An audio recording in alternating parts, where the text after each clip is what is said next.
Okay, good morning, everyone.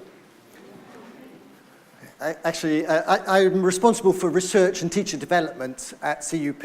A big part of my job is trying to find useful answers to difficult questions.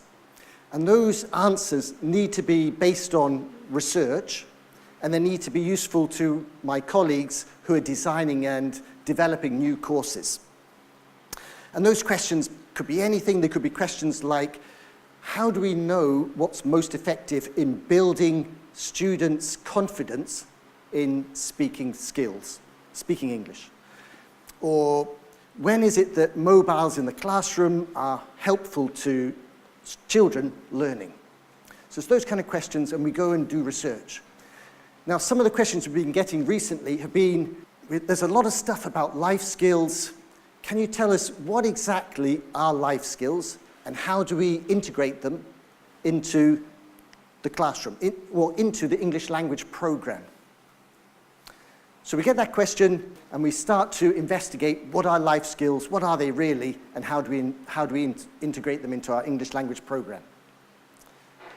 And then someone else comes along and they say, actually, there's all this stuff about 21st century skills, but we're not quite sure what exactly it means. Can you tell us what it means and how we integrate that into our English language program? So we start to investigate that. And then someone comes and says, there's this new thing, global competency. It comes from the OECD. It looks really good, really important. Can you tell us exactly what that is and how to integrate it into an English language program? So you're seeing there's a pattern, yeah? So next thing comes along. In the States, in some parts of the States, in Spain especially, this is a big thing now, social and emotional learning. How do we encourage that? So the question is, what exactly does this mean, and how do we integrate it into our English language program? Someone else comes, employability skills. What exactly do those mean, and how do we integrate them into our English language program? Okay, there's a pattern, good. And then we get other new trends and new initiatives. Positive psychology. There's grit. Have you heard of grit? Do you know about grit? Yeah, some of you know about grit. Check it on TED Talks.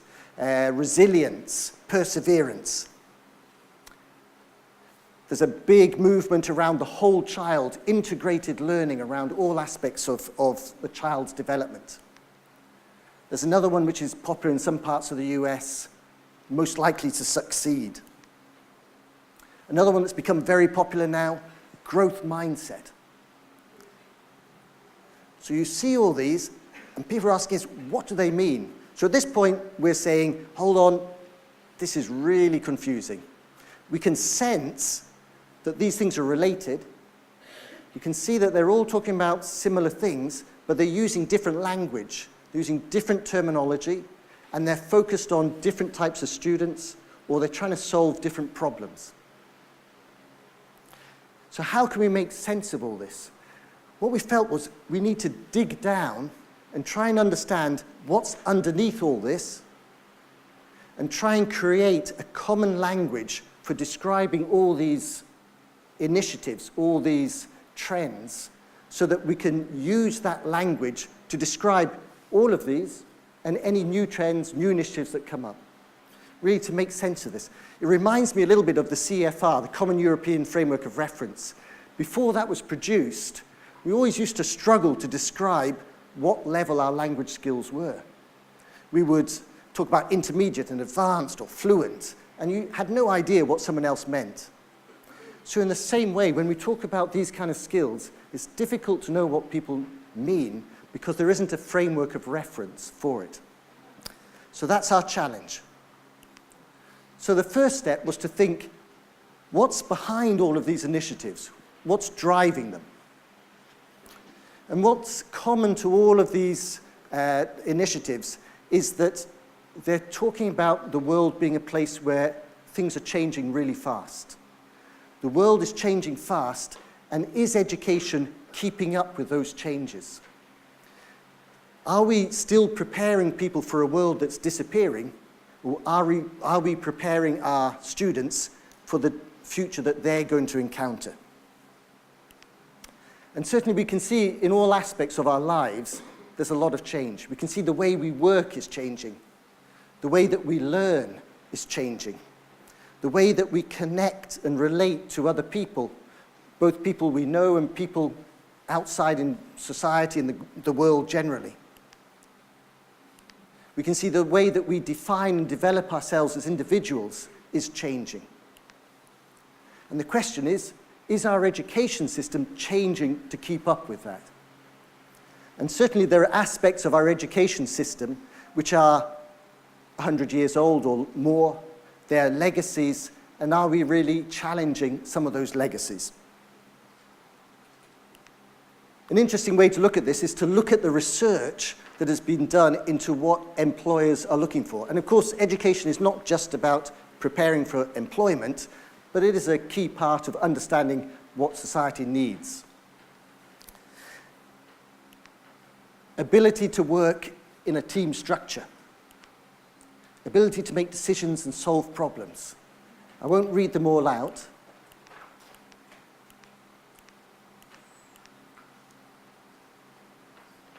You look at those, and what you notice is that none of those, or not many of those, are really curriculum subjects. Probably none of those appear in a timetable of a school timetable. And probably none, or not many of those, are going to get grades for your students. Your students don't get graded on this in most cases. So the question is, how do we feel confident that we are developing these skills in our students and young people when it's not clear exactly how it fits into the curriculum? Here's another report. This is from Europe. The other one's from the US. And this looked at the way that skills and the way that activities at work have changed in the last 60 years. And what they looked at was the type of activities you do in a wide range of jobs. And what you can see is that there's been an increase in non-routine and interactive. And that means activities where you have to interact with other people, work with other people in an unpredictable way. And an increase in non-routine and analytic. And that means activities and tasks where you are dealing with information and problems and situations which are not predictable. So does that feel real for you? Do you feel that? I certainly feel my job is less predictable than it was. Does that feel comfortable with you? Yep. That's the direction we're going in. So what does it mean for education?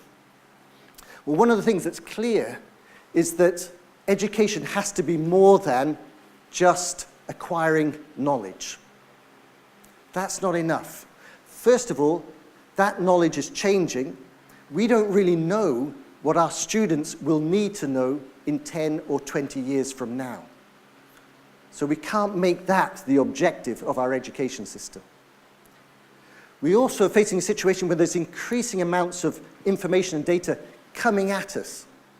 There are increasing channels of communication opening up. There are more opinions coming at us faster. So the challenge is not so much about getting information. The challenge is really about evaluating the information that comes to us. We have to be able to work out what is reliable, and we have to be able to understand what is the best course of action. And that's not about acquiring knowledge, it's about evaluating and linking ideas and arguments. So this first key theme is around thinking and learning skills. The first one, as I mentioned, was not acquiring knowledge, but continuous learning of knowledge throughout our lives. So that the objective of education should be much more around learning efficiently and effectively, learning those skills, than about the acquisition of knowledge. And secondly, about evaluating and linking knowledge and ideas rather than memorizing. And the third point to bear in mind is that it's very easy to get access to information. I can ask you most information questions now, and you can get the answer, or at least young people can get the answer, on a phone within seconds. So that retention of knowledge is not really the distinguishing factor. The people who succeed are those who learn how to use that information to make good decisions or to solve problems. So these are these are the thinking and learning skills that we need to be developing. The other theme that came through that research was around the interaction with other people, that the tasks that we face are much more complex, and we live in a more competitive, globalized world where what we need to do is beyond what we can just do as individuals. In the past, perhaps the emphasis in education was much more about doing your job well, about efficient operation. You learned how to do accounts, how to manufacture something, how to teach the present perfect. Those are the things you learned, and you became good at doing that. And I think perhaps most of us know people that we work with who would love to stay in that zone where you just work as an individual and the people around you are just distractions. But the reality is now that's not enough. And people who work like that will be tomorrow's dinosaurs. The people who are going to succeed are those who learn to make the most from working with other people. So that ability to collaborate, to communicate, to gain the respect of others in groups, that's what we need to be developing amongst our students. So we've taken those two big themes, and then we've gone through a lot of the projects and research that's around, and we've tried to identify 8 areas of competency that fit under those themes, just to give us a bit more understanding of what they mean. So under thinking and learning skills, we put 4 areas of competency. First of all, creativity and innovation. Secondly, critical thinking, which includes problem solving and decision making. ICT literacy. ICT, I'm not sure if everybody uses this, information and communication technology. And learning to learn, including self-efficacy, study skills.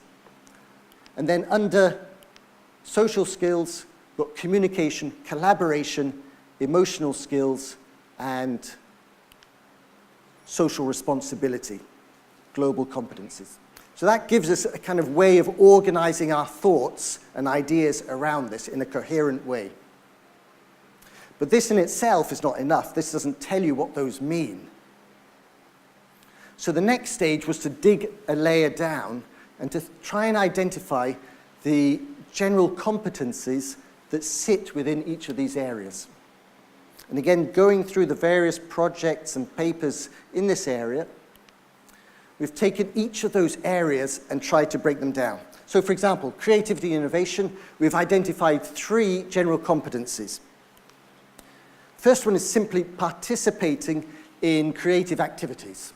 And by that we mean art, music, drama, taking part in those kind of activities. Second one is creating new content from your own ideas or from other resources. And it might be more fictional, creative, or it might be creating new arguments by piecing things together. And then the third competency is discovering and expressing your own personal identity and feelings through creative activities. Okay, so then we've done the same for the other areas of competency. So critical thinking, there already exist things, quite good taxonomies like Bloom's taxonomy, new taxonomy. But in some ways they're perhaps a little bit theoretical.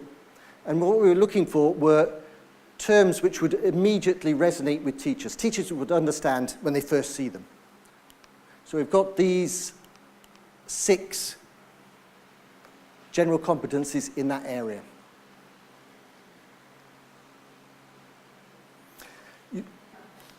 ICT literacy, again, we've got 3. Using digital and online tools, following safe online practices, behaving appropriately online. Okay, just a quick word about the use of the word competency. Sometimes I'm saying skills, sometimes saying competencies. In everyday English, we tend to say skills, and so I tend to slip into that. But strictly speaking, we are talking about competencies. And the difference, the technical difference between this is that competency is the ability to do something. And to do something, you need 3 things. You need knowledge, the things that you need to know in order to do it. You need attitude, the way of thinking needed to do it well.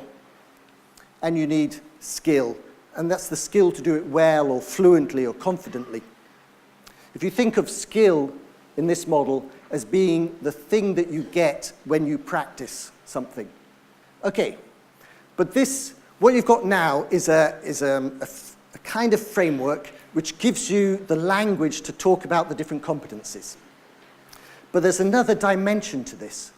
When we talk about employability skills, we're not really thinking of 4-year-olds, I don't think. And unfortunately, those days when we could send young children off to work, earn money for us, they kind of passed, unfortunately.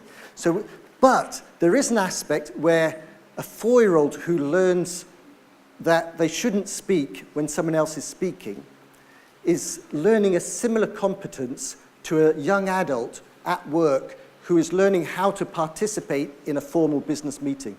They're both learning how to manage turns in a conversation. So in a way, you can see this as a continuum across their learning journey. And that's what we want to, that's the other dimension. How do we develop each of those competencies as we travel along our learning journey? Now, everybody has a different learning journey, and what we're doing here is simplifying it in a way just that we hope is useful. So we've taken 5 stages to the learning journey. Pre-primary, maybe 3 to 5, 6, kindergarten. Primary, which could be elementary, and 5, 6 to 10, 11, 12. Secondary, teenagers, includes high school, 12 to 17. Higher education, college, university, and then at work. So those are the 5 stages that we've started with for the learning journey. Then what we're doing now is then to bring those together to have a 2-dimensional framework. We have all the competencies. I've just put the 8 areas, but actually it's all 41 competencies down here. And then we have the 5 stages of the learning journey going across there, so that we can map each competency and its development against each stage of the learning journey. And then how do we actually capture what each of those steps are for each of the competencies? The way we do it is we describe what we think people should be able to, children or people should be able to do at each stage in terms of that learning competency. So at the moment it's really building a hypothesis by looking at the research that's been done, trying to work out what appears to be the competencies that are expected at each life stage. And those descriptions of what people can do, we call can-do descriptors, because we're imaginative and creative. And then one of the competencies within that area is understanding your personal responsibilities as part of a group or society, including citizenship. So that's a competency that people need to develop in order to participate in society. But what does that mean at each stage of the learning journey? What does that mean for pre-primary? So what we've done is to identify a couple, I'm just going to put up here a couple of can-do descriptors that we feel appear to relate to this. Identifies groups to which they belong. So that's the first step of social responsibility. Describes jobs and responsibilities they have at preschool. Tidy up toys, follow directions, follow playground rules. If you think of primary, what are the kind of can-do descriptors you might have for the same competency at that next stage? Well, we've got a few here. Describes jobs and responsibilities they have at home, so it's expanding it a little bit. Identifies variety of groups to which they belong, family, friends, class, sports team, religious group. So again, expanding it. And then some new things. Understands what can happen if they misbehave. That's a very useful skill. Describes ways to recycle. Gives examples of ways in which people cooperate to live together peacefully, etc., being polite. What about secondary? How does it develop there? Describes good and bad social behavior in different groups. Understands the main responsibilities of citizens in their society. So can you, I don't know which age groups you focus on, but can you think whether these feel like they're right for the age groups that you're familiar with? Because one of the things that's going to be interesting is to see how this is going to vary across different countries and cultures. Look at higher education. There's a couple there.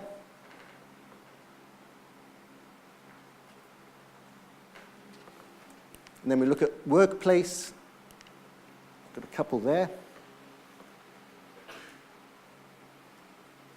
So you get a sense, I hope you get a sense of how we're using a general competency and showing how it develops across the different learning stages. So one question here is, all of this I've spoken about so far applies to all of education, I think.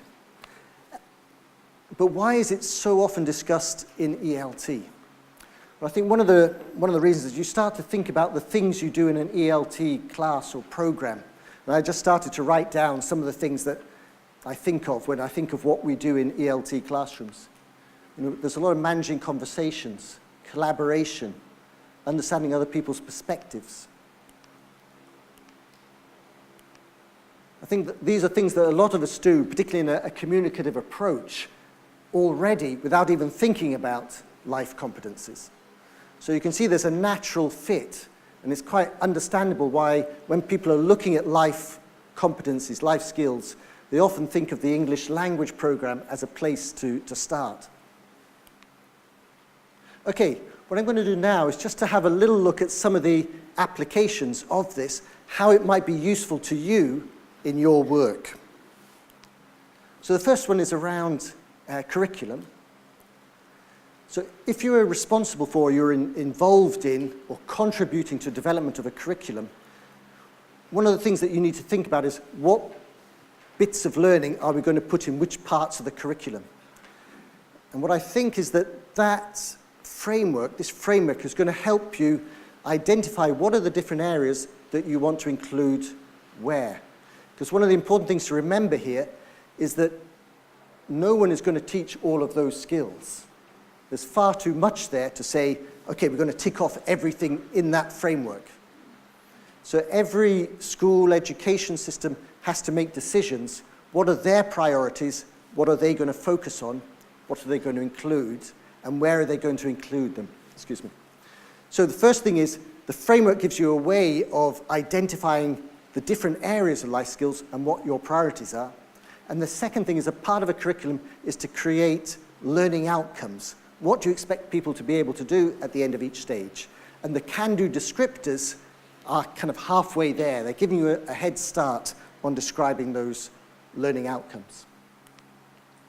Secondly, if you're involved in developing learning materials, of course the same points apply about what are you going to include in the learning materials in the course. But I think this also helps you with some of the designs of activities and tasks. If you take an example, collaboration, and within that, managing the sharing of tasks in a project. So that's a particular competency.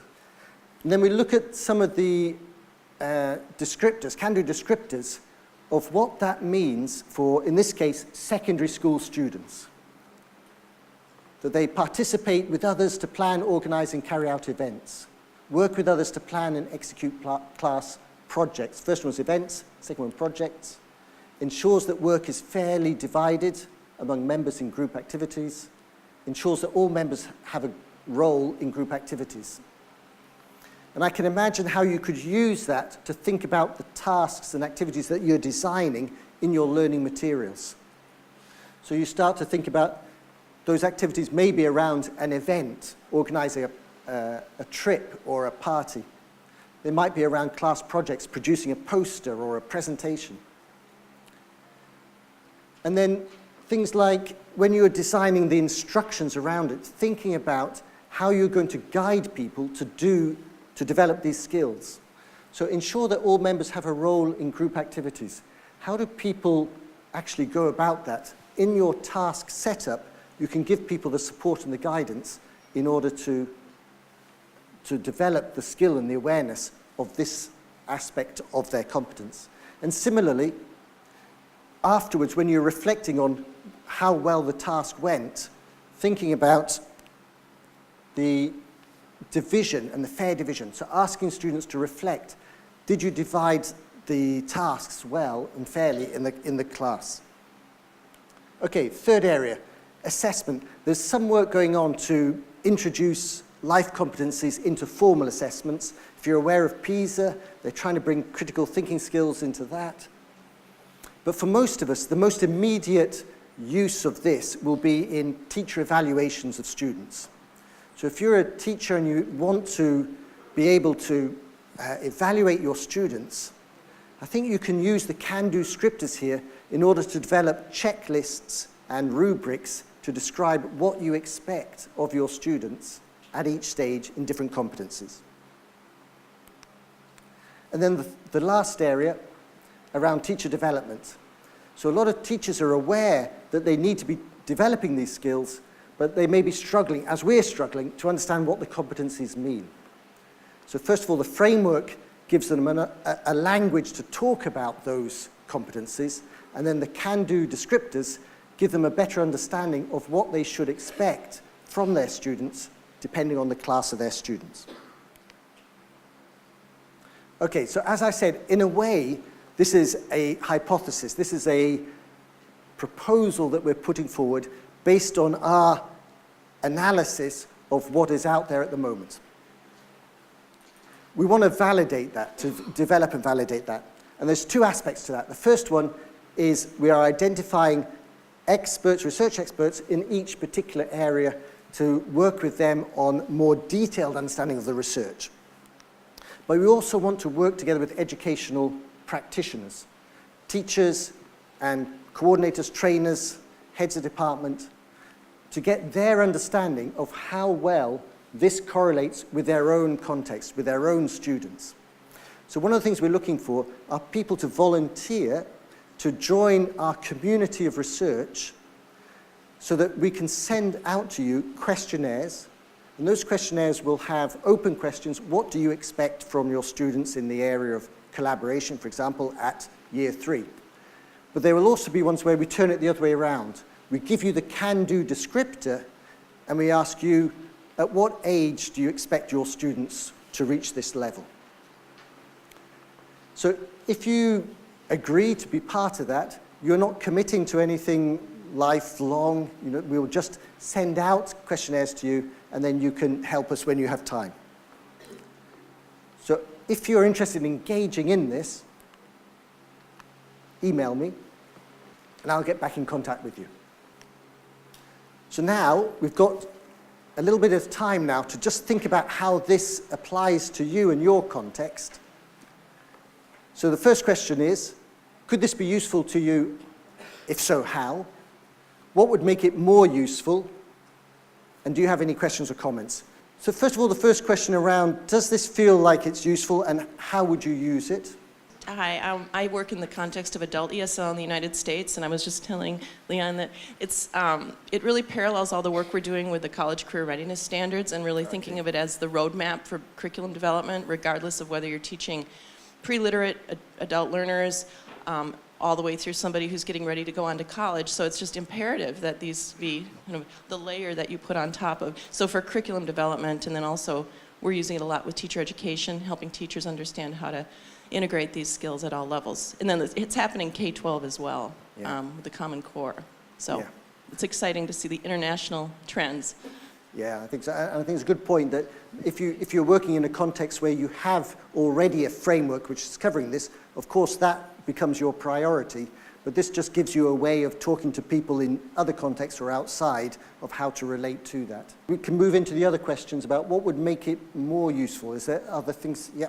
We're working through a competency-based model, and one of the main issues we have is how to assess. For example, how do you assess emotional skills, social responsibilities? So something that would make it really useful is specific instruments, rubrics, in order to assess these. Yeah. And although I have a background in assessment, I'm aware that this is one of the biggest challenges. I think it is genuinely really difficult. And in some ways, you know, we can't leave things out because we can't assess them. We still, if they're important skills, but I think that's the challenge to the imagination and creativity of our assessment colleagues. How can they find ways to assess this? Yeah. Are there any other comments or questions that come to mind, people? Yeah. Yeah, my question is about integrating these life skills into education. Would be easy, for example, with first language education, where you just design something and you just apply it. But then with second language education, where you have varying proficiencies, how can you cater for like beginners and intermediate people, you know, and be sure that you can integrate skills and extra knowledge into these, you know, levels? Because we have skills and knowledge on one hand, and then we have the language as a vehicle of delivering these skills and knowledge. Yeah. I mean, how can we deliver it to beginners, for example? Yeah. I know, I mean, it's a good question, and it does kind of point to the fact that this is really step one. So the first step is trying to understand what all the competencies are, and in a way, that's as far as we're getting here. And that, you're right, the next stage is that, again, bringing together people, pedagogical experts, who can think about what works in different contexts, because certainly pre-primary, primary needs that kind of expertise to understand. But I think if you can start with an understanding of what you're trying to achieve, which is what we're aiming here, then the next step is that bringing people together to look at the pedagogy. Yeah. So if you're volunteering to be part of that next step, fantastic. Thank you. Yeah, I can see how this can be immediately useful for education, but if you were to train young people consistently with this framework from, you know, age 1 through to university, wouldn't you just be making perfect British citizens out of them? Yeah. And what is wrong with that? In fact, someone just corrected me, Jose Antonio corrected me, saying, people were not taking photos of me because I'm beautiful or ancient, but because I stopped at the red light on a bicycle. And that is such a, you know, an English thing to do. So you're right, and I think this is one of the challenges to us. Is this a bit of cultural imperialism? Is this a particular view of the world that we're trying to impose on other countries against their own cultural traditions? I think that's a question we have to be alive to, and part of the research next is to see how this pans out when we start to roll out and to get research from other parts of the world. Yeah, it's definitely a problem for us. Yeah, I think this is very useful as a starting point, and one of the challenges when we try to do parts of this and not the full framework, of course, in ELT training, one of the key challenges is that the trainers themselves lack in their own life skills probably, and their ability to see the value. They kind of come back and say that, okay, I'm an English language trainer, I do my grammar well, I do my vocabulary well, I do my language skills well. Yeah. What more do you expect out of me? Yeah. You know? So I think the competency of trainers is something which will have to sit on top of this to make it actually work. I think that's spot on. I think that's really true. Especially, you're a teacher, your professional prestige is based on the fact that you acquired knowledge and you're passing that knowledge on. Here, we're asking you to, in a way, drop all of that and acquire a new set of skills which are different to what you learned yourself. You're asking people to go back again a step in their professionalism. So that's a big challenge, because people are not necessarily, well, the whole reason we're talking about it is they may not have those skills. Yeah, it's a really good part. We've run out of time. If anybody wants to come and discuss things with me, please do anytime. Thank you very much.